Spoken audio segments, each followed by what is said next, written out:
There's a lot of money on the sidelines right now, globally. Global investors actually are looking to come back into the China markets. I also think in mainland China, there's a lot of money on the sidelines that can be unlocked and come back into the markets. And I think investors are looking for clarity on policy and some signals from the government, and then having the markets tick up a little bit. We've seen some, in the last couple of months, some upward movements, 10-15% movements in a week or so. But I think we need to see continued movement going up, and then money will come back into these markets. Investors see China as 1.4 billion consumers and all this technology development and all these great trends.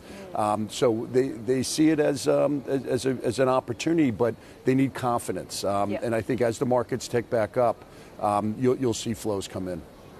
And one thing that we've seen very much over the last few months is the Chinese authorities on somewhat of a charm offensive with regards to America Inc. Sure. Some of these CEOs, when you talk about some of that foreign investment, very much they are desperate to see more of that. FDI at 30-year lows last year. We had President Xi Jinping who met with those CEOs in San Francisco.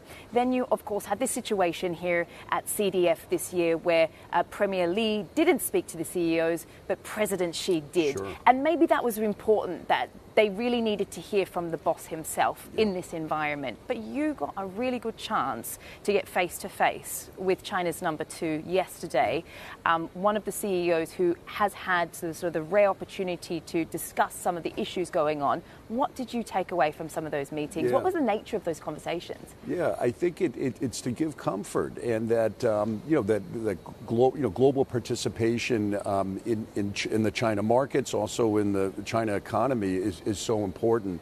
And absolutely, I think China's trying to create more trusted bridges out there. And the relationship with the U.S. Is very important to China. It's also important to the U.S. I mean, a lot of our S&P 500 companies, the growth is China.